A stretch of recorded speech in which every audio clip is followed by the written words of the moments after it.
음악 가구들을 즐기는 가이드 샘튜브 의승엽입니다. 샘튜브가 이렇게 최초 그리고 다른 데서 아직 안 해본 거 먼저 하기도 하고 다른 데는 못하거나 안 하는 거 이런 거 참 잘 찾아서 하는 그런 채널인데 오늘 오랜만에 특별한 시청 기회가 생겼습니다.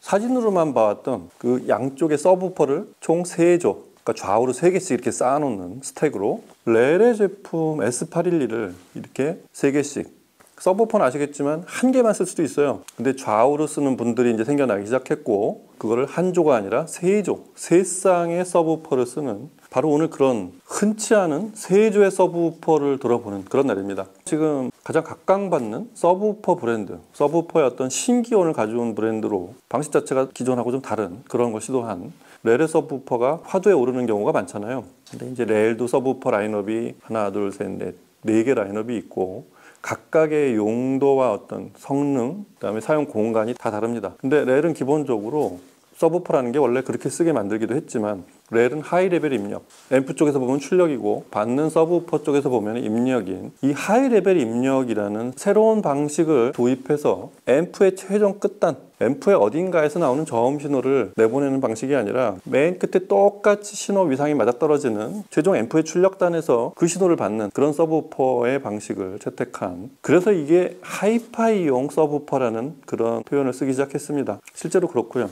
일반적으로 이제 기존의 고전적인 가장 통상적인 서브우퍼라는 그런 개념은 영화 볼 때 쓰는 그냥 막연하게 말하는 저음, 강하고 다이나믹 크고 저음이 펑퍼짐하게 들리는, 영화에는 그런 신호들이 많으니까 그런 음을 들으려고 했었던 게 AV용 서브우퍼였는데 문자 그대로 주파수를 낮게만 세팅해놓고 그 저음의 품질이나 그다음에 사용자가 어떻게 들을 거냐에 대한 그런 것들은 그렇게 고려되지 않은 그런 보급형 서브우퍼들이 대부분이었어요. 그나마라도 쓰면 다행인데 처음에 사가지고 와서 몇 번 보다가 그 화분 받침으로 쓰는 경우가 많다고 그렇게 말씀을 드렸잖아요.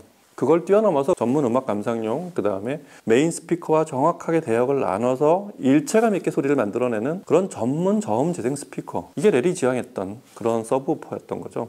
근데 보통 그렇게 생각하시죠?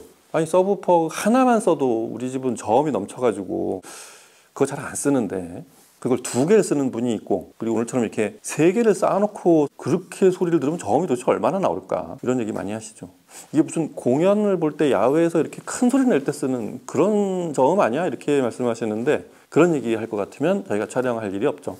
스피커가 안정감 있게 저음을 구사하고 대역을 서로 컨트롤할 수 있는, 그리고 사용자에 따라서는 그 각 대역을 똑같게 할 수도 있지만 본인이 3개를 다 다르게, 거기서부터가 진짜 재밌어지는 건데 그것까지를 구사할 수 있는 그런 저음을 본인이 구사할 수 있으면 기존에 들어왔던 음악들을 처음부터 다시 다 듣는 그런 일이 생길 거예요.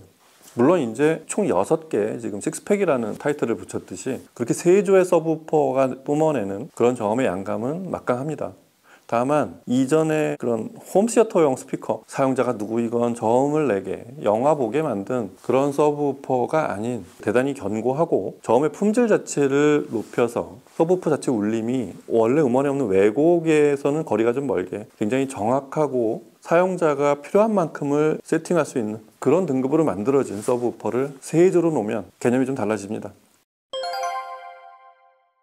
렐은 90년대에 만들어진, 1990년에 만든 회사죠. 영국 회사고요. 설립자의 리차드 에드문드 로드가 관심을 가졌던 건 뭐냐면 왜 이렇게 저음들이 벙벙대고, 흔한 말로 아무리 영화를 보는 그런 저가형으로 만들었다 해도 저음이 어떻게 이렇게 무책임할 수 있냐, 그래도 저음이 어느 정도는 나와야 이게 저음을 듣는 재미가 있고, 여하튼 그런 것들에 대한 연구가 계속이 돼서 그러고서 보니 서브우퍼만 해도 하이파이적으로 손댈 게 많더라 이거죠. 진동판의 재질과 구성, 인클로저를 얼마나 또 저음의 공진을 효과적으로 사실적으로 낼 수 있게 하느냐, 그 다음에 통이 아닌 아래쪽에 발은 얼마나 어떤 재질로 어떤 구조로 얼마나 견고하게 지지를 할 수 있게 하느냐, 그리고 진동판은 몇 개를 어떤 방향으로 두느냐, 또 어떤 앰프를 사용해서 드라이브를 하느냐, 굉장히 많죠. 일반 스피커랑 크게 다를 게 없습니다. 낮은 대역 부분만 좀 더 정밀하게 그렇게 특화시켰다는, 그게 좀 다를 뿐이지 일반 액티브 스피커에서 요구되는 그런 성능과 재생 특성은 똑같습니다. 이제는 많이 알려져 있는 얘기지만 서브우퍼의 출력, 앰프가 최종 스피커 출력 단자에서 출발하는 게 아니라 내부에서 앰프가 스피커로 내보내는 최종 연결 단자, 그 마지막 말단이 아니고 그 내부에서 저음 신호만을 따로 보내는 이 방식을 벗어나기 시작한 거예요. 그래서 앞에 거 LF이죠. 로우 레벨 입력이라고 하고, 지금 렐이 만들어낸 방식을 하이 레벨 입력이라고 부릅니다. 다만 렐은 이제 기존 사용자들이 어떤 용도로 쓸지 모르니 로우 레벨 입력과 하이 레벨 입력을 둘 다 가능하게 그렇게 제작이 되어 있고요. 그리고 자사 서브우퍼에 맞는 스펙과 품질로 앰프를 특주했어요. 우리 서브우퍼에만 쓰는 앰프, 그 다음에 진동판의 재질을, 이게 상위 대역은 주로 알루미늄, 어떻게 성형을 하고 제조를 한 알루미늄인지, 그리고 또 몇 겹으로 만들고 뒤쪽은 어떻게 만드는지, 액티브인지 패시브인지, 이런 것들을 제품 라인업별로 다 구분을 해놨고요.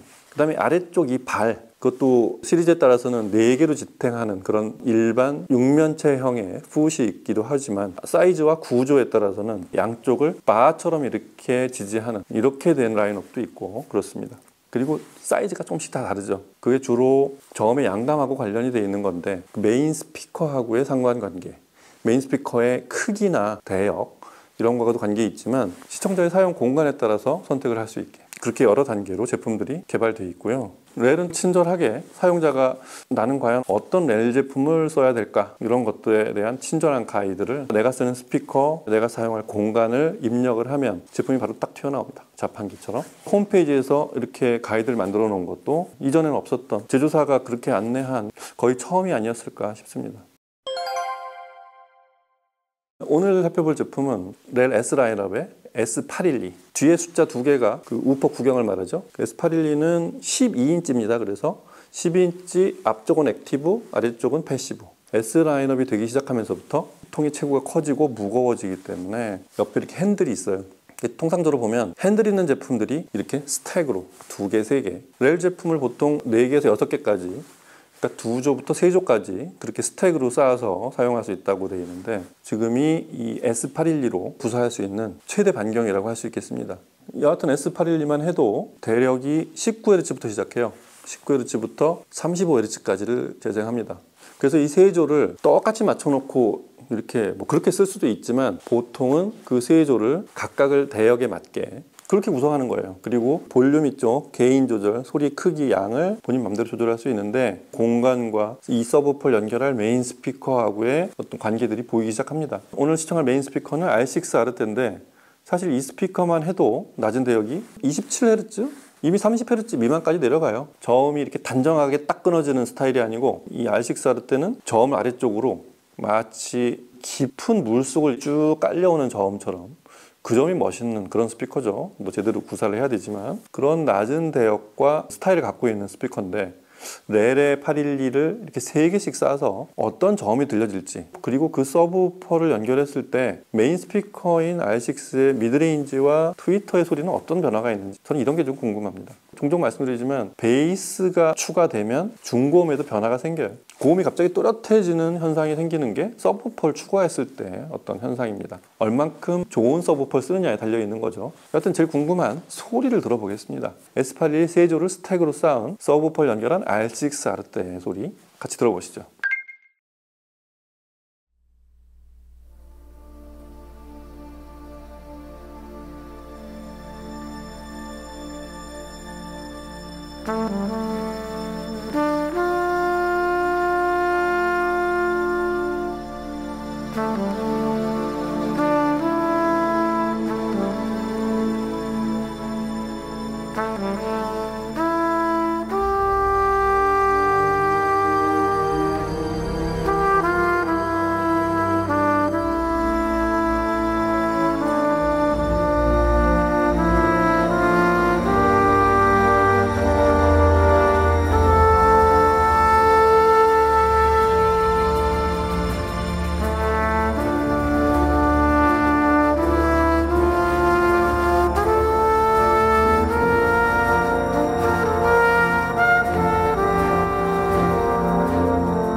시간이 좀 있으면 또 좀 더 극명하게 차이를 재미있게 좀 보여드리려면 비포 앤 애프터로 똑같은 곡을 서브우퍼 연결하기 전후로 이렇게 들려드리기도 하는데, 샘튜브를 계속 보시는 분들은 종종 듣는 음악 혹은 샘튜브를 안 보셨더라도 알고 있는 그 음악이 과연 이 세조의 서브우퍼를 쌓아놨을 때 어떻게 들리는지 그것만 보셔도 되겠습니다. 저희들이 하이파이적으로 말하는 저음이라는 건 다이나믹스도 정확하고 아주 박진감 있게 나와야 되고, 그 다음에 낮은 대역도 음원에 있는 그 소리만큼 충분히 낮은 대역까지 내려가는 그런 낮은 대역의 구사, 그 다음에 양감도 빈약하지 않고 정확하게, 원래 음원에는 없는 또 공간을 울리거나 스피커 자체의 통을 주체를 못해서 이렇게 울려내는 왜곡된 소리, 이런 게 아닌 정확하게 양을 많이 내주는 그런 풍성한 소리, 이 세 가지를 다 갖추면 그게 완벽한 저음인 거죠. 다만 서브우퍼는 자체적으로는 소리를 어떻게든지 낼 수 있는데, 중요한 건 메인 스피커하고 얼만큼 일체감 있게 늘어나느냐, 이게 중요한 거죠. 지금 S812를 3개를 쌓아놓고 보니까 이게 참 쉽지 않은 일이었다고 해요. 제가 보기에도 그래요. 이 3개를 대역을 이렇게 조금씩 서로 조절해 가면서 3개가 다르게 위에 크로스오버를 어디서 끊을 거냐, 소리샵 관계자분들이 약 일주일간 여기서 세팅을 해서 지금 메인 스피커인 R6 아르떼와 이렇게 연결을 해 놓은 상태입니다. 완벽하진 않아요, 물론. 이 3개를 쌓아놓고 이 12인치 우퍼가 앞으로 아래로 액티브로 패시브로 한쪽에만 총 6개의 진동판이, 12인치 진동판이 움직여서 내는 소리, 여하튼 여러 곡을 최적으로 낼 수 있는 그 정도 수치로 크로스오버와 게인을 조절한 그런 상태로 시청을 해보면 역시 이런 게 있어요. 첫째는 원래 우리가 평소에 익숙하게 듣던 곡들에서 어떤 스케일이 생겨요. 녹음을 지금 들어보셔서 느끼셨겠지만, 지금 이 서브우퍼 812 세조를 붙인 거의 전제는 저음이 굉장히 정확하고 정교하게 들리기 시작합니다. 원래 있던 소리에서 저음만 싹 이렇게 추가된 이런 소리가 아니고 전체 대역이 다 바뀌어요. 그게 왜 그런지는 좀 이따 알려드리겠지만, 여하튼 그 결과로 아래쪽에 안 들리던 저음이 생기면서 전체 스피커 뒤쪽으로 생겨나는 스케일이 달라지는데, 저음의 영향으로 좀 더 커지는 것도 있지만 중고역의 변화도 생깁니다. 크림슨 타이드 같은 곡의 시작을 들어보면 이 트럼펫 주자 이름이 뭐죠? 처음엔 트럼펫으로 시작하는 빠라다다다다다 한 다음에 쿵 하고 이렇게 한번 때려주는 장면이 있는데, R6 아르테르만 이 곡을 들었을 때도 27Hz까지 재생을 하는 아이소바릭 구조로 되어 있는 R6 아르테에서도 그럴싸한 저음이 나왔어요. 묵직하고 굉장히 나직하게 깔려온다, 이런 느낌이 나는데, 이 세조의 812가 저음을 떠맡고 나서의 딱 그 부분의 느낌은 앞뒤로, 그 다음에 좌우로 좀 더 큰 어떤 대상이 이렇게 굉장히 밀도감이 높게 생겨났어요. 완전히 다른 음악으로 들립니다. 전체가 구조가 좀 달라졌어요. 여기서 말씀을 드리면, 제대로 된 대역 분할을 한 서브우퍼가 드라이브를 하잖아요. 그러면 미드레인지 이상 이 서브우퍼랑 대역이 섞이지 않는 다른 쪽 대역이 좀 더 선명하게 재생을 합니다. 지금 이 크림슨 타이드에서도 트럼펫이 좀 더 밝고 선명하게 뻗는 느낌? 이런 게 느껴집니다. 그리고 이 다이나믹스, 그 지옥불의 춤이죠. 여러 불세 중에 한 방에 임팩트를 강하게 떨어뜨리는 가장 호쾌한 녹음 중에 하나인데, 식스팩으로 연결한 후에는 음악의 표정이 좀 더 낮은 대역에서의 표정도 선명하지만 이게 좀 더 리얼하게 낮은 음과 중역대가 움직이는 것 같아요. 그런가 하면 이렇게 나직하게 움직이는 I Remember 클리포드 같은 GRP 올스타 빅밴드가 연주하는 이런 곡에서의 이 나직함도, 이게 뭐 대역이 더 낮아지는 것도 아니고, 이건 대역이 낮아질 일은 없지만 느린 곡이라서 이 진폭이 크지 않은데 이 뭔가 두터워졌어요. 두터워지면 해상도가 좀 모호해질 때가 있는데, 이 곡은 전혀 반대쪽으로 두터워지면서도 좀 더 진하고, 이 스트로크, 음이 높고 낮게 그리고 연속음으로 움직일 때 좀 더 진하게 색깔이 보여지는 그런 느낌. 그리고 전체적으로 또 역시 스케일이 커지는 것은 공통적으로 그렇습니다. 그래서 이런 빅밴드가 연주하는 이런 곡들의 리얼함, 좀 더 큰 사이즈로, 원래 이만큼 이렇게 두텁게 앞에 있는 뜻 선명하게 이렇게 보이는 거기까지를 적극적으로 들려주고 있는 것 같아요. 저음을 좌우로 그리고 6개를 쌓아놓고 보니 많은 것들을 알려줍니다. 물론 이거를 제대로 세팅하고 구사하려면 이 시청 공간과 신경 써야 될 게 많지만, 이 정도만 세팅해놓고 듣는다 해도 지금같이 원래 익숙하게 듣던 곡들이 저음을 중심으로 전 대역이 다 바뀌어있는, 다시 얘기하지만 원래 음원은 이 정도까지 소리를 담고 있었던 거예요. 없던 소리를 만들어내는 그런 저음이 아니라 원래 저음이 여기까지 들려줘야 되는 그 부분까지 적극적으로 들려준 결과가 지금처럼 큰 변화를 만들어내는 그런 상황이 된 거라고 보시면 될 것 같아요. 렐의 서브우퍼를 볼 때마다 그리고 들을 때마다 느끼는 건데 이 제품은 실제로 많이 팔렸습니다. 작은 사이즈, 뭐 T 시리즈, T 슬래시 시리즈나 그다음에 아주 하위 레퍼런 시리즈도 막 이렇게 얼마 전에 세일해가지고 그거 득템하신 분 있다고 막 역경매로 그런 분들이 있는데 집에 실제로 세팅을 하고 들은 그 결과가 대단히 만족스럽다고 해요. 서브우퍼나도 좀 부정적으로 생각하고 가뜩이나 원래 스피커도 옆집에서 뭐라 그럴까봐 소리를 키우지도 못하고 듣는데 저음을 여기다 더 붙이면은 과연 그걸 내가 얼마나 들을 수 있을까? 이런 반신반의를 하면서 집으로 가져갔는데 결과는 대만족이라고 대부분 그렇게 하십니다. 음악 듣는 시간이 더 많아졌고 그전에 안 듣던 음악들도 전부 꺼내서 듣던 음악들도 새 느낌으로 신세경을 만들어주는 것 같은 게 이런 렐의 서브우퍼, 하이 레벨 입력을 하는 렐의 서브우퍼의 방식이 만들어낸 그런 변화가 되겠습니다. 식스팩은 렐에서 이 한국 딜러인 소리샵에 이렇게 한번 꼭 시연을 해봐라 요청을 했다고 해요. 그렇게 안 해도 이렇게 호기심으로라도 한 2개 정도는 쌓아봤을 텐데 소리샵의 이 운영진들이 3개까지 쌓은 거는 그런 본사하고의 서로 조율이 있었기 때문에 가능했고 또 뭐 샘튜브가 와서 3개를 좌우에 하나씩 쌓아서 6개를 만들어서 한번 저희 촬영하겠습니다. 그렇게 해서 이렇게 될 일도 아니었단 말이에요. 그래서 하여튼 흔치 않은 이런 식스팩 좌우에 6개의 서브우퍼를 쌓아놓은 그런 음악을 들어볼 기회를 오늘 마련해 봤습니다. 당분간 이 상태로 한번 와서 좀 많이 들어보시기 바랍니다. 이 6개 쌓아놓고 보면 또 달라집니다. 이 서브우퍼에 대한 새로운 생각을 또 새로운 시선을 한번 이렇게 환기시켜 보시기 바랍니다. 자, 오늘은 여기서 식스팩 얘기 마치고 다음 시간에 또 다른 제품과 얘기로 찾아뵐게요. 감사합니다.